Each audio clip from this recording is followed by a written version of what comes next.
नमस्कार, मैं doctor VK. प्रसाद, homeopathic physician, लाल market, Gangtok. आज हम एक विषय लेकर के बात करने जा रहे हैं। वो विषय है हर्निया का। हर्निया क्या होता है पहले वो समझ लेते हैं। हर्निया आपको एब्डोमिनल रीजन में फैट टिश्यू होता है, उसके बाद मसल्स होता है, मसल्स के अंदर में ऑर्गन होता है। अब ऑर्गन किसी फैट टिश्यू और जो मसल्स अटैच्ड होता है, उस मसल्स से होते हुए आपको फैट टिश्यू होते हुए और वहाँ से निकल करके स्किन के कांटेक्ट में आ जाए, उसको हर्निया बोलते हैं।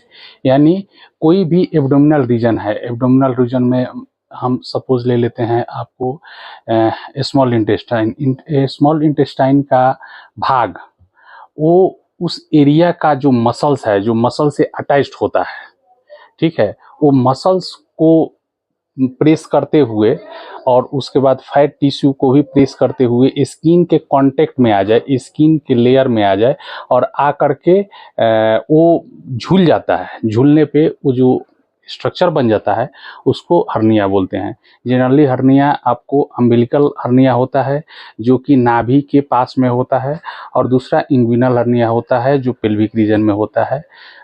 अब समझ लेते हैं कि हर्निया किस कारण से बढ़ता है। अब हर्निया हो गया तो किस कारण से बढ़ेगा।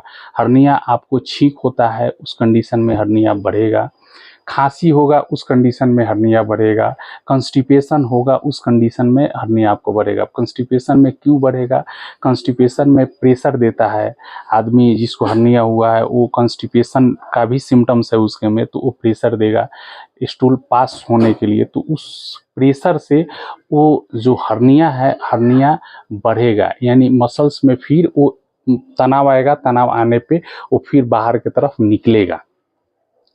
अब दूसरा कारण क्या है? Weight lifting. वेट लिफ्टिंग भी बहुत बड़ा कारण है। वेट लिफ्टिंग करने से भी मसल्स में प्रेशर बनता है। प्रेशर बनने से आपका हर्निया का ग्रोथ होगा। ओबेसिटी वाले कंडीशन में भी हर्निया बढ़ता है। प्रेगनेंसी वाला कंडीशन में क्या होता है कि एब्डोमिनल रीजन क्या हेवी हो जाता है, बढ़ जाता है। बढ़ जाने पे क्या है, मसल्स जो है वीक हो जाता है।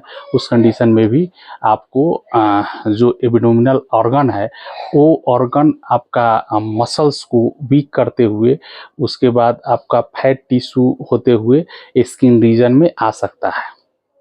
अब रहा बात एज फैक्टर। एज भी मायने रखता है। 40-45 जैसे ही एज बढ़ता है आदमी का, उस समय मसल्स का जो ये है टोन है, जो पावर है, वो वीक होता है। उस कंडीशन में क्या है कि एक मसल्स दूसरे मसल्स में, या एक ऑर्गन मसल्स होते हुए, फैट टिश्यू होते हुए स्किन लेयर में आ सकता है।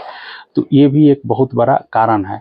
अब लेते हैं एक कारण जो है सर्जरी। सर्जरी वाला कंडीशन में क्या होता है कि जहाँ पे स्टिच पड़ा रहता है, वो कंडीशन में जब सिलाई होता है, तो सिलाई वाला कंडीशन में कहीं मसल्स का जुड़ाव अच्छा से नहीं हुआ। उस कंडीशन में क्या होगा, इंटरनल ऑर्गन जो है उस मसल्स के एरिया में जहाँ स्टिच अच्छा से नहीं पड़ा है, जुड़ाव अच्छा से नहीं हुआ है, तो उस कंडीशन में वो निकल करके फैट टिश्यू होते हुए स्किन के एरिया में आ सकता है। उसको हम लोग हर्निया बोलते हैं। अब रहा बात, हम डायरेक्ट आते हैं होम्योपैथिक मेडिसिन पे। होम्योपैथिक मेडिसिन क्या है? अब हर्निया में पेन है। पेन कैसा पेन है? जैसे मान लीजिए कि पेन आ रहा है और जा रहा है, उस कंडीशन में हम बेलाडोना 30 पाउंड में देंगे सुबह शाम खाने के लिए।